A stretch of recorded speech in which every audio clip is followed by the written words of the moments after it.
Hi everyone, তোমরা সবাই কেমন আছো? আশা করি তোমরা সবাই ভালো আছো, সকলে সুস্থ আছো। তো আমি বেশ ভালোই আছি, মোটামুটি দিন কেটে যাচ্ছে আমার। তো আজকে বেরিয়ে পড়েছিলাম ঠাকুর দেখতে।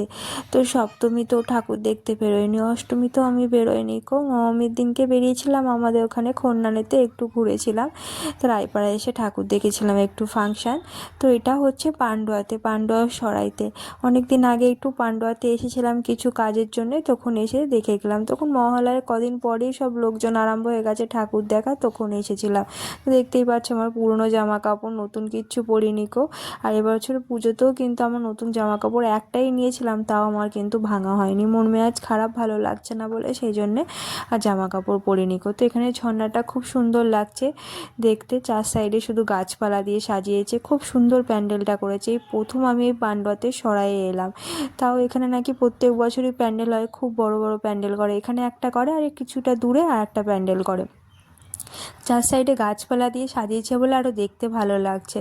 আজকে এখানে বস্ত্রদান শিবির হয়েছে, তো অনেক লোকজন বয়স্ক মানুষদেরকে বস্ত্রদান করছে, খুব ভালো কথা। অনেকে তো মানুষে পড়তেও পারে না পুজোতে, কিছু কিছু মানুষে তো একদমই পড়তে পারে না, তাও অনেক মানুষে কিছু পড়তে পারে, কিনে যা যতটা সামর্থ্য তাও কেনে। তো আমিও সেরকম কিছু দিয়েই কিনেছি এবছরে, আমারও সেরকম যে খুব সামর্থ্য বেশি তা নয়। তো চলো প্যান্ডেলে ঢোকা যাক। তো প্যান্ডেলে খুব সুন্দর করে সাজিয়েছে প্যান্ডেলটা। এই যে কাজগুলো দেখতে পাচ্ছ, এগুলো হলো চামচের, কাটা চামচ। কাঁটা চামচ যেরকম হয়, সে কাঁটা চামচ দিয়ে ম্যাগি খাওয়ার আর এমনিও চামচ, সেইগুলো দিয়ে সাজিয়েছে। খুব সুন্দর ডেকোরেশনটা করেছে, দেখো কত সুন্দর লাগছে। প্যান্ডেলের কাজটা ভালো লাগছে দেখতে। তো দেখো এখনও কিন্তু সেরকম লোকজন এখনও ভিড় হয়নি, কেন মহালয়ার তো কদিন পরেই এসেছি সেই জন্যে। আর পুজোতে তো প্রচুর ভিড় হয়, পুজোর সময় মনে হয় আসতে পারবো না, প্রচুর ভিড় হয়। তো সেজন্য আগেই ঠাকুর আমার দর্শন হয়ে গেল, এলাম বলে তাই ঠাকুর দর্শনও করে ফেললাম। এখানে নাকি 3টে প্রতিমা পরস্পর বসে, আমি জানতাম না।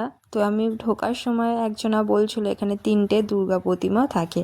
তো মায়ের কাছে মনের আশা, আমি বলছি মা যেন তুমি সবাইকে ভালো রেখো, আমার বাড়ির ফ্যামিলিকেও ভালো রেখো, আমার মনের আশা পূরণ করো। মাকে সত্যি খুব সুন্দর লাগছে। তো এই ঠাকুরমশাইরা সবাই আলোচনা করছে কিভাবে কি পুজো পুজো করা যায় সেই সব নিয়ে। তো এর পাশে এদিকে একটা রয়েছে প্রতিমা, তার ওই সাইডে একটা প্রতিমা রয়েছে।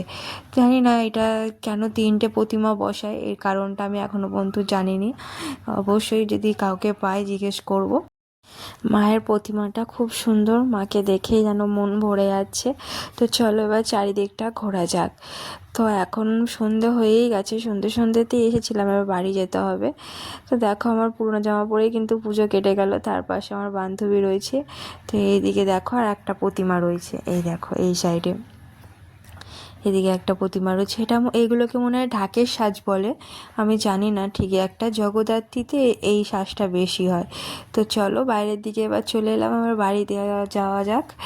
তো এখন মনে হয় মিনিমাম 7টা নাগাদ বেজেই গেছে, এবার বাড়ি চলে যাব। তো দেখো চার সাইডটায় এখনও মোটামুটি একটু একটু ভিড় হচ্ছে, লোকজন আগেই দেখে চলে যাচ্ছে। তো পুজোর সময় যদি আরও ভিড় হয়, সে আগে আগে সবাই দেখে ফেলছে বাড়ির কাছে এগুলো, তারপরে দূরে হয়তো পুজোর সময় ঘুরতে যাবে। এখানে রাস্তায় লাইটও খুব সুন্দর করেছে। এখনও এইদিকে দোকানপত্র বসেনি, বসবে। এখনও টুকটাক দোকানপত্র বসেছে, কিন্তু পুলিশ আগে থেকেই দিয়ে রেখে দিয়েছে এখানে গার্ডের জন্যে। তো চলো এবার আমার বেরোনো যাক, আমরা টুকটুক করে যাই। তো ওইদিকে একটা প্যান্ডেল রয়েছে, ওই প্যান্ডেলটা দেখে আবার বাড়ি চলে যাব। এখানে সরাইতে আগে কখনো আসা হয়নি, এই প্রথমই আসা। সরাই পান্ডব সরাই জানতাম, কিন্তু সরাই কোনটা বা কোন রাস্তা দিয়ে সেরকম কখনো আসেনি কো। এদিকে দেখো লাইটের এই জায়গাটা খুব সুন্দর লাগছে, রাস্তায় যে লাইটিংটা দিয়েছে সত্যি খুব সুন্দর লাগছে। চলো এবার বাড়ির দিকে যাওয়া যাক। আর একটা প্যান্ডেল দেখে ঠাকুর দেখে এবার বাড়ি চলে যাবো, এই রাস্তাতেই পড়বে। তো এদিকে আমি টুকটুক করে হাঁটা শুরু করে দিলাম। রাস্তাতে প্রচুর ভিড় হবে পুজোর সময়, এখন ততটা ভিড় নেই, পুরো রাস্তা ফাঁকা সেরকম, তাও লোকজন দেখতে আসছে। এই রাস্তাটাই প্রথম এলাম, এত ঠাকুর কখনো দেখিনি এই রাস্তায়, জানতাম না যে এই রাস্তায় ঠাকুর হয়। তো এদিকের প্যান্ডেলটাও দেখো খুব সুন্দর করেছে। দেখো এখনই লোকজন কিন্তু বেরিয়ে গেছে, মহালয়া থেকেই লোকজনের স্টার্ট হয়ে গেছে ঠাকুর দেখা। তো প্যান্ডেলটার ভেতরে করেছে সিনসিনারি এলিয়েন দিয়ে, ভেতরটা দেখা একটা বড় পাড়া এলিয়েন দাঁড়িয়ে রয়েছে, চার সাইডে আর দুটো রয়েছে, এদিকে দুটো, আর পুরো পুরো ভেতরটাতে পুরো একদম এলিয়েন দাঁড় করিয়ে রেখে দিয়েছে। বাচ্চারা এলে দেখে সত্যি খুব খুশি হবে আর ভালোও লাগবে, হয়তো আবার ভয়ও পাবে অনেকে। খুব সুন্দর করেছে। ঠাকুরের প্রতিমাটাও সত্যি খুব সুন্দর, মাকে দেখতে অপূর্ব লাগছে। প্রতিমাটা খুব সুন্দর হয়েছে, একটু অন্যরকমভাবে করেছে, ভালোই লাগছে দেখতে। তো প্যান্ডেলটা আমিও একটু দেখে ঘুরে নিলাম, পুরো নীল কালার হয়ে যাচ্ছে, একদম ভূতের মতন, এলিয়েনদের মতনই।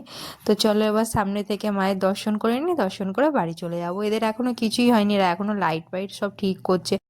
পুজোতে এখনও 3-4 দিন বাকি, এখনও অনেক দেরি। তো তার আগে এদিকে আমি প্যান্ডেলগুলো দেখে নিলাম, ঠাকুরও আমার দেখা হয়ে গেল। পুজোর সময় আসতে পারবো কি বলতে পারছি না, কোনো ঠিক নেই কো। এবারে পুজো আমার মনে হয় না ভালো কাটবে। তো চলো এদিকে আমার প্যান্ডেলে সব দেখা হয়ে গেছে, ঠাকুরগুলো এবার বাড়ির দিকে যাওয়া যাক। এখন মোটামুটি 7টা বাজতে চললো, বাড়ি যেতে একটু দেরিই হবে, মনে হয় 7:30 মতন বেজে যাবে। তো আমি একা আসিনি, আমার সাথে আমার একটা বান্ধবী এসেছে, দুজনে মিলে এবার বাড়ি চলে যাব।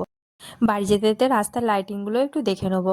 আসার সময় সেরকমভাবে দেখা হয়নি, পুরো দেখো লাইটিংয়ে ভরে দিয়েছে পুরো রাস্তা, চারিদিকে পুরো লাইটিং, মানে একটু অন্ধকার নেই যে রাস্তাতে একটু অন্ধকার যে ভয় লাগবে মেয়ে ছেলেরা একা গেলে, সেরকম নয়, পুরো রাস্তাতেই লাইটিং দিয়েছে। এখনও কিন্তু লোকজন রয়েছে, রাত 10টা অবধিও মনে হচ্ছে থাকবে, এখনও সব ঠাকুর দেখতে বেরিয়ে যাচ্ছে। তো এবার আমরা বাড়ির দিকে যাব।